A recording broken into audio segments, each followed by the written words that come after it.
ನಮಸ್ಕಾರ ಸ್ನೇಹಿತರೆ. ಇವತ್ತು ನಾವೆಲ್ಲರೂ ದೇವರಿಗಾಗಿ ದೇವಸ್ಥಾನಗಳಲ್ಲಿ ಹುಡುಕಾಡುತ್ತೇವೆ, ಹರಕೆ ಹೊರುತ್ತೇವೆ. ಆದರೆ ನಮ್ಮ ಮನೆಯಲ್ಲೇ ಇರುವ ಜೀವಂತ ದೇವರುಗಳನ್ನು ನಾವು ಮರೆತು ಬಿಟ್ಟಿದ್ದೇವೆ. ಹೌದು, ನಿಮ್ಮ ತಂದೆ ಮತ್ತು ತಾಯಿ. ಯಾರೋ ಒಬ್ಬರು ಮಾಡಿದ ಸಹಾಯಕ್ಕೆ ನಾವು ಜೀವಮಾನವಿಡೀ ಕೃತಜ್ಞರಾಗಿರುತ್ತೇವೆ. ಆದರೆ ನಮಗಾಗಿ ತಮ್ಮ ಜೀವನವನ್ನೇ ಸವೆಸಿದ ಹೆತ್ತವರನ್ನು ನಾವಿಂದು ಓಲ್ಡ್ ಏಜ್ ಹೋಮ್ಗಳಿಗೆ ಕಳುಹಿಸುತ್ತಿದ್ದೇವೆ ಅಥವಾ ಅವರ ಮಾತನ್ನು ಕಡೆಗಣಿಸುತ್ತಿದ್ದೇವೆ. ಗೌತಮ ಬುದ್ಧ ಅಂದೊಂದು ಮಾತು ಹೇಳಿದ್ದರು: ಒಬ್ಬ ಮನುಷ್ಯ ತನ್ನ ಹೆತ್ತವರನ್ನು ತನ್ನ ಹೆಗಲ ಮೇಲೆ ಹೊತ್ತು ಇಡೀ ಭೂಮಿಯನ್ನು ಪ್ರದಕ್ಷಿಣೆ ಹಾಕಿಸಿದರೂ ಅವರ ಋಣವನ್ನು ತೀರಿಸಲು ಸಾಧ್ಯವಿಲ್ಲ. ಈ ಸತ್ಯದ ಆಳವೇನು? ನಿಮ್ಮ ಕಣ್ಣು ತೆರೆಸುವ ಈ ವಿಡಿಯೋ ಪೂರ್ತಿ ನೋಡಿ. ಒಮ್ಮೆ ಬುದ್ಧನ ಬಳಿ ಒಬ್ಬ ಯುವಕ ಬಂದು ಕೇಳಿದ: ಬುದ್ಧನೇ, ನಾನು ಜ್ಞಾನ ಪಡೆಯಲು ಮನೆ ಬಿಟ್ಟು ಕಾಡಿಗೆ ಹೋಗಬೇಕೆಂದಿದ್ದೇನೆ, ಅದು ಸರಿಯೇ? ಬುದ್ಧ ಅವನನ್ನು ನೋಡಿ ಮಂದಹಾಸ ಬೀರಿ ಕೇಳಿದರು: ನಿನ್ನ ಮನೆಯಲ್ಲಿ ನಿನ್ನ ಹಾದಿ ಕಾಯುತ್ತಿರುವ ನಿನ್ನ ತಾಯಿ ಇದ್ದಾಳೆಯೇ? ನಿನ್ನ ಏಳಿಗೆಗಾಗಿ ಬೆವರು ಸುರಿಸುವ ತಂದೆ ಇದ್ದಾರೆಯೇ? ಯುವಕ ಹೌದು ಎಂದ.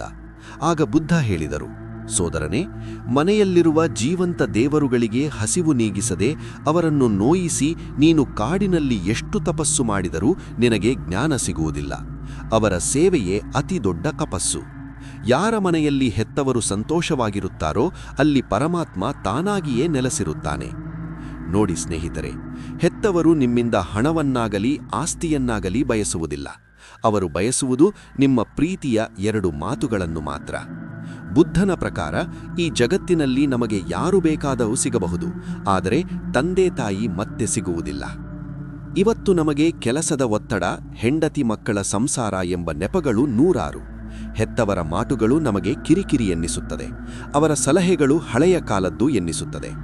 ಬುದ್ಧನ ಪ್ರಕಾರ ನಮಗೆ ನಡೆಯಲು ಕಲಿಸಿದವರನ್ನು ನಾವು ನಡೆಯುವ ಹಂತಕ್ಕೆ ಬಂದ ಮೇಲೆ ಮರೆಯುವುದು ಅತೀ ದೊಡ್ಡ ಪಾಪ. ನೀವು ಇಂದು ನಿಮ್ಮ ಹೆತ್ತವರನ್ನು ಹೇಗೆ ನಡೆಸಿಕೊಳ್ಳುತ್ತೀರೋ ನಾಳೆ ನಿಮ್ಮ ಮಕ್ಕಳು ಕೂಡ ನಿಮ್ಮನ್ನು ಹಾಗೆಯೇ ನಡೆಸಿಕೊಳ್ಳುತ್ತಾರೆ.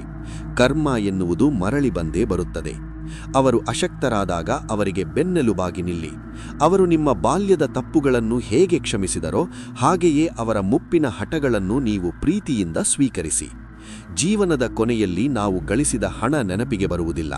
ನಮ್ಮ ಹೆತ್ತವರ ಮುಖದಲ್ಲಿ ನಾವು ಮೂಡಿಸಿದ ನಗು ಮಾತ್ರ ನಮಗೆ ನೆಮ್ಮದಿ ನೀಡುತ್ತದೆ. ಈ ಕಟು ಸತ್ಯವನ್ನು ಅರಗಿಸಿಕೊಳ್ಳಿ. ದೇವಸ್ಥಾನದ ಕಲ್ಲಿನಲ್ಲಿ ದೇವರಿಲ್ಲ, ನಿಮ್ಮ ಹೆತ್ತವರ ಕಣ್ಣಿನ ಹೊಳಪಿನಲ್ಲಿ ದೇವರಿದ್ದಾನೆ. ಬುದ್ಧನ ಈ ನೇರವಾದ ಮಾತುಗಳು ನಿಮ್ಮ ಮನಸ್ಸಿಗೆ ತಟ್ಟಿದ್ದರೆ ಇಂದೇ ಹೋಗಿ ನಿಮ್ಮ ತಂದೆ ತಾಯಿಯ ಜೊತೆ ಸ್ವಲ್ಪ ಸಮಯ ಕಳೆಯಿರಿ. ಅವರ ಕಾಲು ಮುಟ್ಟಿ ನಮಸ್ಕರಿಸಿ. ನಿಮ್ಮ ಹೆತ್ತವರಿಗೆ ನೀವು ನೀಡುವ ಅತೀ ದೊಡ್ಡ ಉಡುಗೊರೆ ಯಾವುದು? ಕಾಮೆಂಟ್ ಮಾಡಿ ತಿಳಿಸಿ.